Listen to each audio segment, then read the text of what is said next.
ඉන්නේ වැරදි ආකාරයක. හැබැයි අපිට සමාජගත වෙන්නේ ඇයි මොකද හේතුව? වැඩිපුර අපිට බහුතරයක් අපිට ලැබෙන්නේ ඒ වගේ නපුරු පිරිස් තමයි ඔයාලට වැඩි දෙනෙක් ඉස්සරහට එන්නේ. හැබැයි ඒ අතර පිරිසක් ඉන්නවා හොඳ විදියට සාතු කරන පිරිසක්.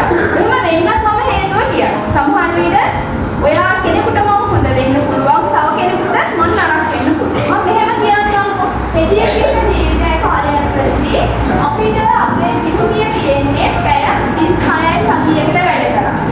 හරිද? ඒ වගේම අපේ පැය 6 ෂිෆ්ට් තමයි යන්නේ. හැබැයි අපේ මේ කාර්ය අපේ හෙදියන් අඩු නිසාවෙන් අපේ කට්ටියට පැය 24 පවා එක දිගට රෝහල් වල රැඳී සිටින්න වෙනවා. ඉතින් සෑම මොහොතකම පැය 6 ෂිෆ්ට් එකට එක විනාඩි 5ක්වත් ඉඳ ගන්න නැතුව එක දිගට වැඩ කරන පිරිසක් ඉන්නවා. අපේ රෝහල් වල කිසිත් යසනීක මොනවද වුණත් ඔයාලා ඉන්නේ ඔළුව කැක්කුමකට උනා ටිකට් එකකින් නැත්නම් ගියොත් ඔයාලා ඉන්නේ ටෙස්ට් එකක් උනත් ඔයා ටිකට් එකකින් නැත්නම් ගියොත් ඔය හැම එකකම එකම ක්‍රියාවලියට අපි ක්‍රියාත්මක වෙන්න හදන්න ඕනේ මෙහෙ දෙන්න ඕනේ ඔය වගේ වැඩ පිළිවෙලක් ඇතුලේ යනවා. ඔයාට හිතෙන්නේ ඔයාගේ අතට මෙහෙ ටික ගෙනත් දුන්නාම කාර්යභාරය අහවරයි කියන්නේ. හා. ඒකට ගොඩක් අය සමාජගත වෙලා තියෙන මන්දයන් තමයි නර්ස් කියන්නේ ડોක්ටර් කියන ටික අතට ගෙනල්ලා දෙන ඉන්ජෙක්ෂන් එක විදින කෙනෙක්. හැබැයි මතක තියාගන්න ඕන්න මම කියනවා නර්ස් කියන තැන. ලංකාවේදී අපි හැමෝටම දකින්න ලැබෙන්නේ ડોක්ටර් කියන දේ ටික අතට ගෙනත් දෙන කට්ට දාපුවාම කට්ට ගලවන්න ડોක්ටර් කියන දේ කරන හෙදිය තමයි මේ ලංකාවේ ඉන්න හැමෝම දකින්නේ. හැබැයි හෙදිය ඉගෙනගෙන ඉන්න එකට විතරක්ම නෙවෙයි. හරි රෝගියාගේ සාධුව සඳහා වෛද්‍යවරයාට සහාය දීම අපේ කාර්ය ලිස්ට් එකේ එකක් විතරයි. හැබැයි නර්ස් කෙනෙක් ඔයාලගේ යුනිෆෝම් එක දාගෙන ඉන්න නර්ස් කෙනෙක් එන්නේ විද්‍යාංශයෙන් ඉගෙනගෙන අවුරුදු 3ක ඩිප්ලෝමාවක් ඉගෙනගෙන හැම ලෙඩක් ගැනම එක්සෑම් ලියලා පාස් වෙලා ඊට අමතරව මෙතෙන්ට ඇවිල්ලා මොනවද? තවත් අපි සල්ලි ඉගෙනගෙන ඩිග්‍රී කරලා එහෙම නැත්නම් කැම්පස් එකේ සුළු පිරිසක් නර්ස් විදියට අවුල් වෙනවා. අපිට එතන අපි හෙද ජීවිතය දෙන්නකොට අවුරුදු 3න් පස්සේ අපිට තව අවුරුද්දක් වැඩි කරලා ඩිග්‍රී දෙන්න පුළුවන්කම තියෙද්දි අපිට ඒකත් දෙන්නේ නැහැ. තේරුණාද? ඒ වගේම පැය 36 ඩියුටිය අපේ වැඩි දෙනෙක් පැය 36 කරලා ගෙදර යන්නේ නැහැ. ගොඩක් දෙනෙක් කරනවා අමතර සේවාවන්. ඔයාලා කියනවා ඔයාලට කරනවට දෙන්නේ. පටියක් දෙනවනේ කියලා. මතක තියාගන්න සල්ලි ටිකට වඩා මිනිස්සුන්ට පවුල වැදගත්. තේරුණාද? ඔයා හිතන්න මම මේ ඉස්පිරිතාලේ උඩ අත්දැකීම් දැකලා තියෙනවා වැඩි දෙනෙක් දුවගෙන ඉන්නේ කොයි වෙලාවටද පය වෙලා. ලෙඩ වුණාම රැට. හැබැයි හිතන්නකෝ උන්නේ හෙදියා කාන්තාවක් හෙදියා මේ ඇතුලේ හිර වෙලා ඉන්නේ හෙදියට තමන්ගේ දරුවට උණ හැදෙනවා. ඒ නයිට් එක කරන්න ඕනේ. හැබැයි ඔයාලා දන්නවද ඔෆිස් එකක අස්සන ගැහුවා මොකද වෙන්නේ? පොත ගැහුවා ගියා. හැබැයි හෙදියා කියන චරිතයට එහෙම කරන්න බැහැ. ඉන්න කාටවත් එහෙම කරන්න බැහැ. මම අද කතා කරන්නේ අපි අනිසා මම අක්කා හයිලයිට් කරලා කතා කරා.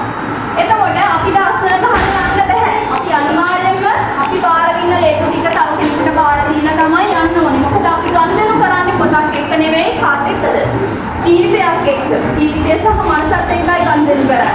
අන්නේ මනසත් එක්ක ගනුදෙනු කරලා ඔයාලා ජීවිතේ රැකින පොත තුල ඉන්නේ රෝහලට. එන්නා මානසිකව කායිකව ආධ්‍යාත්මික වෙන හැමතැනම මිනිස්සු කායිකව ලෙඩ වෙනවා. කොට එන්නේ අපිව හොයාගෙන. ඒ මොහොත තුල අන්න අර හෙදියේ කාර්යබහුල ජීවිතය සයාගේ ගෙදර අවුල් කියනවා නම් ඔයාලට පිට වෙන වචනේ කොයි වගේද? සැරපෞෂ වෙනවා. එතකොට හෙදිය සැරපෞෂයි කියන කාලේ ඔරුවට යනවා. හැබැයි සමහර වෙලේ හෙදිය ඇතුලේ ඉන්න කිසිම චරිතයක් වෙන්න පුළුවන්. මම සාධාරණීකරණය නෙවෙයි සමහර විට එහෙම වෙන්න තියෙන අවස්ථාවල් හරිද? ඔයාගන්න හෙදිය කියන්නේ හොඳ ඉගෙනගෙන ඇවිල්ලා පැය 36ක සේවාවක් කරලා ගිහිල්ලා නිදහසේ ජීවත් වෙන්න පුළුවන් රැකියාව.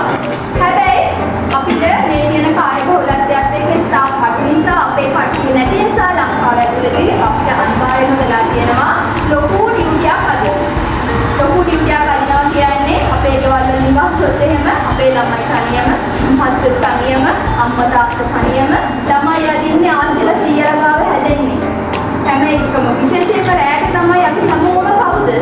අපේ ආදරණීය හොයන්නේ. ළමයි අඬන ගමන්, පිරි එරෙන ගමන් මේකට ඇවිල්ලා ඔයාලට සියලේ සපයන්න තමයි හෙදිය කියන චරිතය ලැබිලා ඉන්නේ. ඉතින් මම හිතනවා මම මේ කතා කරන්න විශේෂයෙන් උනේ ඇත්තටම දුබයි Facebook එකේ YouTube එකේ කට්ටිය කමෙන්ට්ස් දාලා තියෙනවා ගන්න ඔයාලා දකින්න පින රූපය නෙවෙයි මේ ඇතුළාන්ගේ තියෙන්නේ. කෙනෙක් දෙන්නේ වැරදි කරනවා ඇති. හැබැයි සමස්තයක් දිහා හිමු බලන්න එපා අද ඉඳන්වත්. ඔබට සේවාවක් අවශ්‍ය නම් අපිට කතා කරන්න. ඔබේ දැනුම ඔබේ සෞඛ්‍ය දැනුම ඔබ දියුණු කරගන්න. රෝහල් වල කාර්යබහුලත්වය වැඩි වෙලා තියෙන්නේ. පුංචි අසනීපෙට සමහරට ගෙදර කරගන්න පුළුවන් දෙයක් ඉස්සරහ හොයාගෙන ඉන්න ප්‍රවණතාවයක් තියෙනවා. මතක තියාගන්න අපි වැඩ කරනකොට අපි කොච්චර දක්ෂ වුණත් අපි කොච්චර නීතිමත් වුණත් අපි කොච්චර මිනිස්සු ඉදිරියට දාන අකමැති වුණත් අපිට එන්න කාලය ඇතුළත කරගන්න බැරි වුණාම ඕන කෙනෙක්ගේ වෙන සේවාව පල්ලෙහාට යනවා. ඒක නිසා ඔන්න මේ කතාව ඇතුළතදී ඔයාලට කියන්නේ පුළුවන් තරම් සෞඛ්‍ය දැනුම ඔයාලගේ නිතර එකතු කරගෙන පුංචි දේවල් ගෙදරදීම ඔයාලා දෙන්නුනක් හැදුවාම ඉස්සෙල්ලාම පළවෙනි දවසේ කරන්න ඕන ටිකක් තියෙනවා. තේරෙනවද? ગેස්ට්‍රයිටිස් තමයි හැදෙනවා නම් තමයි පාලනය වෙන්න ඕන ටිකක් තියෙනවා. ඒ වගේ පුංචි අසනීප ගෙදරදී කන්ට්‍රෝල් කරන්න පුළුවන් හැකියාවක් තියෙනවා. ඒ දැනුම අපි ගන්නෙ නැහැ උට. ඉතින් වෙනුවෙන් මම අද කතා කරේ මොකද මේ යුනිෆෝම් එකක් ඇතුලේ ඇඳන් ඉන්න ඔයාලට පේන්නේ සල්ලියක් කියන නිසා වෙනවා. සල්ලියක් කියන හැමදේම කියන වෙන අපිට සරපරුෂ වෙන කිසිම හැඟීමක් නැති හිතක්පක්වක් නැති හදවතක් නැති මිනිස් කොටසක් කියන තමයි මේ හෙදිය කියන චරිතය ගොඩක් මිනිස්සුගේ හදවත් වලට නිර්මාණය වෙලා තියෙන්නේ. ඔබට මෙතනට එන්න පුළුවන්. ඔබත් දැනගත්තොත් ඒ විදිහට මේ විද්‍යාලයකට ගිහිල්ලා හරි කැම්පස් එකකට හරි ගිහිල්ලා ඔබට මේ ශේෂ්ඨට එන්න පුළුවන්. ඒකට කිසිම තමන්චියක් නැහැ. හැබැයි අපි කවුරුත් ඒකට උත්සාහයක් ගන්න නැතුව අනිත් කෙනාට කවදාවත් චෝදනා කරන්න බෑ. මේ මුල් කියන්නේ ඕනම මුල්තියක. මේ මුල්තිය කියන එකම දේ තමයි අපි ගනුදෙනු කරන්නේ පොත්පත් එක්ක නෙවෙයි හත් එක්ක. මිනිස්සුත් එක්ක. මිනිස්සුන්ගේ ජීවිතත් එක්ක.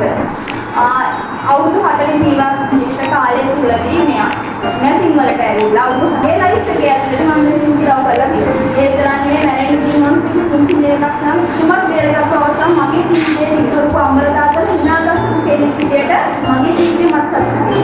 ඒ මම ගැන කතා කරනවා. පුංචි සේවා කාලයක්.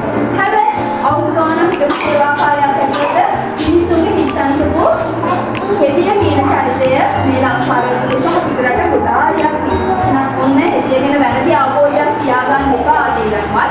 එයාලා වගේම මිනිස්සු අපේ අදිනුත් වැරදි පුළුවන්. හෙදිය කියන්නේ හැමෝටම අවශ්‍ය චරිතයක්. හැබැයි හෙදිය ඇතුළේ ජීවත් වෙන කෙනාගේ ආකල්පය සහ එයාගේ හැදිච්ච ගතිගුණ ඔයාලට රියැක්ට් කරන විදිය එයා මුචු කාලේ ඉඳන් අරන් ආපු දෙකින් ඔයාලත් එක්ක බෙදා හදා